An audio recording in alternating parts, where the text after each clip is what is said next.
पूर्णिमा और अमावस्या, दो बहनों की कथा। पौराणिक कथाओं के अनुसार एक राजा और एक रानी थे। उनके दो लड़कियां और दो लड़के थे। एक लड़की का नाम पूर्णिमा और दूसरी लड़की का नाम अमावस्या था। पूर्णिमा घर का सारा काम करती और भगवान की पूजा पाठ किया करती और गाय की सेवा भी करती थी। लेकिन अमावस्या ना तो घर का काम करती और ना ही भगवान की पूजा पाठ करती और ना ही गौ की सेवा करती थी। फिर भी राजा और रानी अपने दोनों बेटों और अमावस्या को बहुत प्यार करते थे, लेकिन पूर्णिमा से नफरत करते थे। राजा के दोनों लड़के और लड़कियां धीरे धीरे बड़े हो गए। राजा ने दोनों लड़कों का विवाह करवा दिया। इसके बाद रानी ने कहा कि दोनों लड़कियां भी विवाह के योग्य हो गई हैं, तो इनके लिए भी कहीं पर जाकर रिश्ता तय करके विवाह करवा दो। लेकिन अमावस्या का विवाह किसी बड़े घर में करना और पूर्णिमा को किसी गरीब घर में देना, क्योंकि पूर्णिमा को घर का काम करना और भगवान की पूजा पाठ करना और गाय की सेवा करना यही पसंद है। अब रानी ने राजा को दोनों बहनों का रिश्ता तय करने के लिए भेजा, तो राजा अपने पड़ोसी राज्य के राजकुमार से अमावस्या की शादी का रिश्ता तय कर देते हैं और उसी गांव में एक गरीब लड़के से पूर्णिमा की शादी का रिश्ता तय कर देते हैं। राजा अपनी रानी को दोनों बहनों की शादी के रिश्ते के बारे में बताते हैं, तो रानी अब सोचती है कि पूर्णिमा की भगवान कैसे मदद करते हैं, क्योंकि यह पूजा पाठ बहुत करती है और गाय की सेवा भी करती है। लेकिन पूर्णिमा के भाई और भौजाई पूर्णिमा से बहुत प्यार करते थे, क्योंकि पूर्णिमा उनका घर के काम में हाथ बटाती थी और अमावस्या उन पर अपना रोब जमाती थी। राजा इसके कुछ दिनों बाद ही उनका विवाह करवा देते हैं और जब राजा और रानी उन दोनों लड़कियों को विदाई देते हैं, तब अमावस्या को विदाई के समय बहुत सारी धन दौलत देते हैं और पूर्णिमा को कुछ भी नहीं देते हैं। इसके बाद दोनों बहनें अपने अपने ससुराल चली गई। अब एक दिन अमावस्या ने अपने घर शिव चर्चा रखी, जिसमें उसने पूरे गांव वालों को अपने घर बुलाया, लेकिन पूर्णिमा को नहीं। जब गांव की औरतें अमावस्या के यहाँ जा रही थीं, तब पूर्णिमा अपने दरवाजे के बाहर बैठी हुई थी, तो उन औरतों ने पूर्णिमा से कहा कि तुम्हारी बहन के यहाँ शिव चर्चा है, तुम नहीं चलोगी क्या? पूर्णिमा ने कहा, मुझे तो बुलाया ही नहीं, मैं कैसे चल सकती हूँ? औरतों ने कहा, बुलाया नहीं तो क्या हुआ, वहां तो भगवान की शिव चर्चा है, तुम चलो हमारे साथ। पूर्णिमा उन औरतों की बात मानकर उनके साथ चली जाती है। जब अमावस्या की नजर पूर्णिमा पर पड़ी, तो अमावस्या ने गुस्से में आकर पूर्णिमा से कहा कि तुम यहाँ कैसे चली आई, तुम्हें तो मैंने बुलाया ही नहीं। खैर कोई बात नहीं, तुम आ ही गई हो तो चुपचाप बैठे रहना और इधर उधर मत घूमना। इस तरह से अमावस्या ने पूर्णिमा की गरीबी का मजाक उड़ाया। अमावस्या की यह बातें सुनकर पूर्णिमा की आंखों से आंसुओं की धारा बहने लगी और भगवान शिव से हाथ जोड़कर पूर्णिमा मन ही मन विनती करने लगी, हे भगवान, क्या पूजा पाठ करना, घर का काम करना और गौ सेवा करना यह गलत है? आखिर मेरा कसूर क्या है? आप कब कृपा करेंगे मुझ पर? पूर्णिमा बारंबार भगवान से यही कहती रही, जितने में शिव चर्चा पूरी हो गई। अब अमावस्या भगवान का प्रसाद बांटने लगी, तो उसने सबको भगवान का प्रसाद दिया, लेकिन पूर्णिमा को नहीं दिया। पूर्णिमा बिना प्रसाद के ही घर लौटने लगी, तो रास्ते में उसने सोचा कि बच्चे प्रसाद मांगेंगे तो मैं उन्हें क्या कहूंगी। उसने सोचा कि मैं अपने मायके, अपने भाई और भौजाई के यहाँ जाऊंगी और वहां से बच्चों के लिए कुछ लेकर आऊंगी। ऐसा सोचते हुए वह अपने घर आ गई और उसने अपने पति और बच्चों से कहा कि मैं अपने मायके जा रही हूं। उन्होंने कहा ठीक है, और पूर्णिमा मायके के लिए रवाना हो गई। चलते चलते एक चबूतरा आया, जिस पर तुलसी का पौधा लगा हुआ था और उस चबूतरे पर एक बूढ़ी औरत बैठी हुई थी। वह कोई और नहीं, साक्षात तुलसी माँ थी। उस बूढ़ी औरत ने पूर्णिमा से कहा, बेटी तुम कौन हो और कहां जा रही हो? तो पूर्णिमा ने अपना परिचय दिया। तो उस बूढ़ी औरत ने पूर्णिमा से कहा, यह तुलसी का पौधा सूख रहा है, इसमें थोड़ा पानी डाल दो और इस चबूतरे की साफ सफाई कर दो, जिससे मुझे थोड़ी ठंडक मिलेगी। पूर्णिमा ने कहा, ठीक है माँ जी। उसने तुलसी में पानी डाला, चबूतरे की साफ सफाई की और उस बूढ़ी औरत को भी नहला दिया और उसके पैर दबाए और कहा, और क्या काम है माँ जी? उसने कहा, कुछ नहीं, अब तुम जाओ और वापस आते समय मुझसे मिलकर जाना। पूर्णिमा ने कहा, ठीक है माँ जी, और वह वहां से रवाना हुई। तो चलते चलते आगे एक शिव मंदिर आया। वहां पर भी एक बूढ़े बाबा मिले, जो चबूतरे पर बैठे हुए थे। वह कोई और नहीं, साक्षात भगवान महादेव थे। उन्होंने पूर्णिमा से कहा, बेटी तुम कौन हो और कहां जा रही हो? पूर्णिमा ने अपना परिचय दिया। फिर उस बूढ़े बाबा ने पूर्णिमा से कहा, इस चबूतरे और इस मंदिर की साफ सफाई कर दो बेटी। पूर्णिमा ने कहा, ठीक है बाबा, और उसने चबूतरे और मंदिर की साफ सफाई की और पूजा पाठ की और उस बूढ़े बाबा को भी नहला दिया और कहा, और क्या काम है बाबा? उस बूढ़े बाबा ने कहा, और कुछ नहीं बेटी, अब तुम जाओ और वापस आते समय मुझसे मिलकर जाना। पूर्णिमा ने कहा, ठीक है बाबा। और वह वहां से रवाना हुई और आगे चलते चलते काली मां का मंदिर मिला। वहां भी एक बूढ़ी औरत चबूतरे पर बैठी हुई थी। उस बूढ़ी औरत ने पूर्णिमा से कहा, तुम कौन हो बेटी और कहां जा रही हो? पूर्णिमा ने अपना परिचय दिया। तब उस बूढ़ी औरत ने पूर्णिमा से कहा, बेटी, यहाँ सब पूजा पाठ करने तो आते हैं, लेकिन मंदिर की साफ सफाई कोई नहीं करता है, इसलिए इस चबूतरे और मंदिर की साफ सफाई कर दो। पूर्णिमा ने कहा, ठीक है माँ जी। तब पूर्णिमा ने मंदिर और चबूतरे की साफ सफाई की और पूजा पाठ किया और माता का श्रृंगार किया और उस बूढ़ी औरत को नहला दिया और बूढ़ी औरत के पैर दबाए।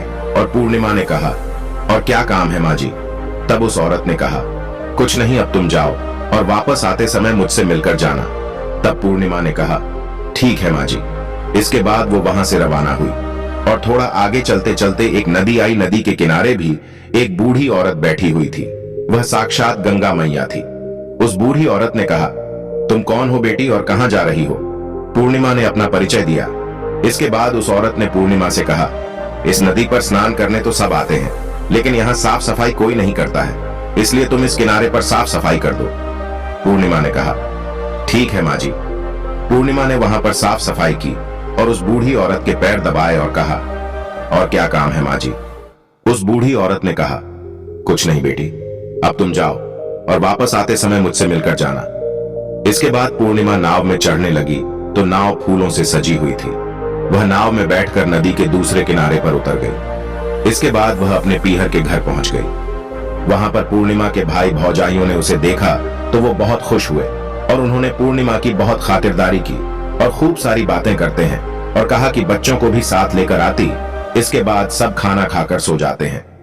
और सुबह जब पूर्णिमा ने अपने ससुराल जाने के लिए कहा तो भाभियों ने उसे एक लाल साड़ी दी और एक थैले में बच्चों के लिए कपड़े और खाने पीने के कुछ सामान रख दिए और कहा कि तुम बहुत दिनों के बाद आती हो, जल्दी जल्दी आया करो। पूर्णिमा ने कहा, ठीक है। इसके बाद पूर्णिमा की भाभियों ने पूर्णिमा को हाथ में थैला दिया और कहा कि जाओ और वापस जल्दी आना। इसके बाद पूर्णिमा वहां से रवाना हुई और उसी नदी के किनारे पर पहुंच गई। नाव में बैठकर नदी के दूसरे किनारे पर उतर गई। वहां पर उतरने के बाद पूर्णिमा को वही बूढ़ी मां मिली जो साक्षात गंगा मैया थी। उस बूढ़ी मां ने कहा, आ गई हो बेटी? पूर्णिमा ने कहा, हाँ, मैं आ गई। तो उस बूढ़ी मां ने पूर्णिमा को एक थैला दिया और कहा कि इसे तुम अपने घर ले जाकर ही खोलना। पूर्णिमा ने कहा, ठीक है माँ जी। अब पूर्णिमा के पास 2 थैले हो गए। उन्हें लेकर वहां से रवाना हुई। पूर्णिमा अब आगे चली तो वही काली मां का मंदिर आया। वहां भी काली मां बूढ़ी मां के रूप में बैठी हुई थी। उसने कहा, आ गई बेटी? पूर्णिमा ने कहा, हाँ माँ जी, मैं आ गई। तो काली मां ने भी एक थैला दिया और कहा कि इसे घर ले जाकर ही खोलना। पूर्णिमा ने कहा, ठीक है माँ जी। और अब पूर्णिमा के पास 3 थैले हो गए। पूर्णिमा ने एक थैला सर पर लिया और एक एक हाथ में ले लिया और वहां से रवाना हुई और आगे चली तो आगे वही भगवान शिव का मंदिर आया। वहां पर भगवान शिव बूढ़े बाबा के रूप में बैठे हुए थे। तो उन्होंने कहा, बेटी आ गई हो? तो पूर्णिमा ने कहा, हाँ बाबा, मैं आ गई। तो उस बूढ़े बाबा ने भी पूर्णिमा को एक थैला दिया और कहा कि इसे अपने घर ले जाकर ही खोलना। पूर्णिमा ने कहा, ठीक है बाबा। अब पूर्णिमा के पास 4 थैले हो गए। अब भला वो अकेली 4 थैलों को कैसे ले सकती थी? इसलिए उसने पुरानी साड़ी निकाली और उन 4 थैलों को साड़ी में इकट्ठा बांध लिया। और अब पूर्णिमा वहां से रवाना हुई और थोड़ा आगे चली तो वही तुलसी मां बूढ़ी औरत के रूप में बैठी हुई मिली। उसने पूर्णिमा से कहा, आ गई हो बेटी? तो पूर्णिमा ने कहा, हाँ माँ जी, मैं आ गई। तो तुलसी मां ने भी पूर्णिमा को एक थैला दिया और कहा कि इसे घर ले जाकर ही खोलना। पूर्णिमा ने कहा, ठीक है माँ जी। अब पूर्णिमा के पास 5 थैले हो गए। पूर्णिमा वहां से रवाना हुई और सीधे अपने घर आ गई। पूर्णिमा ने थैलों को नीचे रखा और सबसे पहले अपने मायके का थैला खोलकर देखने लगी तो उसमें बच्चों के लिए अच्छे अच्छे कपड़े और बच्चों के खाने पीने की चीजें और कुछ गहने थे। पूर्णिमा ने अपने बच्चों को वो नए नए कपड़े दिए और खाने पीने की चीजें दी तो बच्चे बहुत खुश हुए। अब पूर्णिमा ने दूसरा थैला खोला जो उसे गंगा मां ने दिया था। उसमें सोना और चांदी भरा हुआ था। अब पूर्णिमा ने तीसरा थैला खोला जो उसे काली मां ने दिया था। उसमें 16 श्रृंगार का सामान भरा हुआ था। अब पूर्णिमा ने चौथा थैला खोला जो भगवान शिव ने उसे दिया था। उसमें धन संपत्ति और वो सारी खुशियां भरी हुई थी। अब पूर्णिमा ने 5वां थैला खोला जो उसे तुलसी माँ ने दिया था। उसमें चावल, दाल और 7 प्रकार का धान भरा हुआ था। अब पूर्णिमा के घर में किसी भी चीज की कमी नहीं थी और उसका घर धन धान्य से परिपूर्ण हो गया। अब पूर्णिमा और उसका परिवार खुशी खुशी रहने लगा। अब पूर्णिमा के मन में विचार आया कि क्यों ना मैं भी अपने घर शिव चर्चा कराऊं, और शिव चर्चा का कार्यक्रम रखा। पूर्णिमा ने गांव से सभी को बुलाया और अपनी बहन के घर भी गई अपनी बहन को बुलाने के लिए। अब अमावस्या अपनी बहन के घर शिव चर्चा में आई तो उसने देखा कि पूर्णिमा के घर में किसी भी चीज की कमी नहीं है। इतनी धन दौलत देखकर अमावस्या आश्चर्यचकित रह गई और उसने पूर्णिमा से कहा कि तुम्हारे घर में इतनी धन दौलत कैसे आई। पूर्णिमा ने कहा, देखो बहन, तुमने शिव चर्चा रखी और उसमें मुझे नहीं बुलाया, तो भी मैं बिन बुलाए तुम्हारे घर आई और तुमने भगवान का प्रसाद तक मुझे नहीं दिया और तुमने मेरी गरीबी का मजाक भी उड़ाया। उसके बाद मैं जब अपने घर आ रही थी तो रास्ते में मेरे मन में विचार आया कि घर पर बच्चे जब प्रसाद मांगेंगे तो उन्हें मैं क्या कहूंगी। इसलिए मैंने सोचा कि मैं अपने मायके जाऊंगी और मैं अपने मायके चली गई और जो कुछ भी घटना हुई वह सब अमावस्या को बता दी। तब अमावस्या ने पूर्णिमा से कहा कि तुम भी मुझे प्रसाद मत दो और मुझे डांटो, लेकिन पूर्णिमा ने कहा कि यह तो भगवान का प्रसाद है, मैं तो सबको दूंगी और तुम्हें भी दूंगी। फिर भी अमावस्या ने प्रसाद भी नहीं लिया और वह सीधे अपने घर चली गई। घर जाकर अपने बच्चों से कहकर वह अपने मायके जाने के लिए रवाना हो गई। चलते चलते रास्ते में वही तुलसी माँ मिली जो चबूतरे पर बूढ़ी माँ का रूप धारण करके बैठी हुई थी। उस बूढ़ी माँ ने अमावस्या से कहा, बेटी तुम कौन हो और कहां जा रही हो? यह तुलसी का पौधा सूख रहा है, इसमें थोड़ा सा पानी डाल दो और इस चबूतरे की साफ सफाई कर दो। इस पर अमावस्या ने कहा, ऐ बुढ़िया, तुझे दिखाई नहीं देता मैंने कितनी महंगी साड़ी पहन रखी है, ये गंदी हो जाएगी। ऐसा कहकर वह आगे चली तो भगवान शिव मिले, उनको भी उसने ऐसा ही कह दिया। उसके बाद आगे चली तो काली माँ मिली, काली माँ को भी उसने ऐसा ही कह दिया। उसके बाद आगे चली तो गंगा मैया मिली, गंगा मैया को भी उसने ऐसा ही कह दिया। इसके बाद वह नाव में बैठने लगी तो नाव में फूलों की जगह कांटे थे जो उसके पैरों में चुभ गए और वह दूसरे किनारे पर उतरकर वह अपने मायके चली गई। जब वहां उसकी भौजाइयों ने देखा तो वे आपस में धीरे से बोली, काम की ना काज की, ढाई शेर अनाज की, ये बला कहां से आ गई? अब आ ही गई है तो ठीक है। पूर्णिमा तो अपने काम में हाथ बंटाती थी, ये कोई काम तो करेगी नहीं। अब उन्होंने खाना बनाया और खाकर सो गए। अमावस्या सुबह उठी और अपनी भौजाइयों से कहा कि मैं अपने ससुराल जा रही हूं। तो उन्होंने कहा, ठीक है जाओ। अमावस्या बोली, पूर्णिमा को तो तुमने एक थैला दिया था और मुझे कुछ नहीं दोगी क्या? भौजाइयों ने कहा, तुम घर जाओ, थैला तुम्हारे घर पहुंच जाएगा। फिर वह वहां से रवाना हुई और नदी के किनारे आकर नाव में बैठकर दूसरे किनारे पहुंची। वहां गंगा मैया बूढ़ी माँ का रूप धारण करके बैठी हुई थी। बूढ़ी माँ ने कहा, आ गई हो बेटी? तो उसने कहा, हाँ आ गई। अमावस्या ने कहा, तुमने पूर्णिमा को एक थैला दिया था और मुझे नहीं दोगी क्या? बूढ़ी माँ ने कहा, तुम अपने घर जाओ, थैला तुम्हारे घर पहुंच जाएगा। इसके बाद काली माँ ने भी ऐसे ही कह दिया। इसके बाद भगवान शिव ने भी ऐसे ही कह दिया। इसके बाद तुलसी माँ ने भी ऐसे ही कह दिया। इसके बाद जब वह अपने घर पहुंची तो आंगन में 5 थैले रखे हुए थे। अमावस्या ने अपने मन में सोचा कि आज तो मैं निहाल हो गई। उसने जल्दी जल्दी से सभी थैलों को खोला तो उसमें किसी में मिट्टी तो किसी में पत्थर तो किसी में कंकड़, किसी भी कोयला, किसी में सांप बिच्छू भरे हुए थे।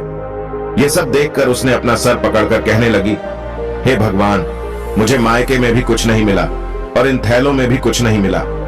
इसके बाद अमावस्या दौड़ती हुई अपनी बहन पूर्णिमा के घर जाती है और पूर्णिमा से कहती है, तुझे तो इतना सब कुछ मिला और मुझे कुछ नहीं मिला। आखिर क्यों? पूर्णिमा ने कहा कि मैं जब अपने मायके जाती हूँ तो अपनी भौजाइयों के साथ मिलकर काम करती हूँ और तुमने कभी उनकी इज्जत नहीं की है, इसलिए तुम्हें वो भला क्या देती।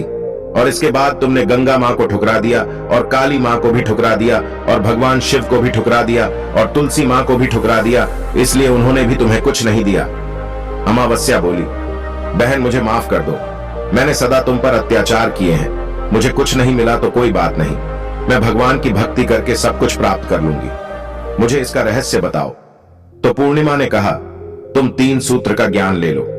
पहले सूत्र में दया मांगना और दूसरे सूत्र में चर्चा करना और तीसरे सूत्र में 108 बार ओम नमः शिवाय का जाप करना। बहन, भगवान के जो 3 सूत्र दिए हैं इनको अपने हृदय में बसा लेना। मैंने सच्चे मन से भगवान की पूजा पाठ की, इसलिए मेरे पास कुछ नहीं था, फिर भी भगवान ने मुझे सब कुछ दिया और तुम्हारे पास जो सब कुछ था वो भी खत्म हो गया। इसके बाद अमावस्या अपने घर गई और भगवान की पूजा पाठ करने लगी और भगवान शिव से माफी मांगने लगी और गौ सेवा करने लगी और दूसरों की मदद करने लगी। वीडियो अगर पसंद आया हो तो वीडियो को लाइक और चैनल को सब्सक्राइब करें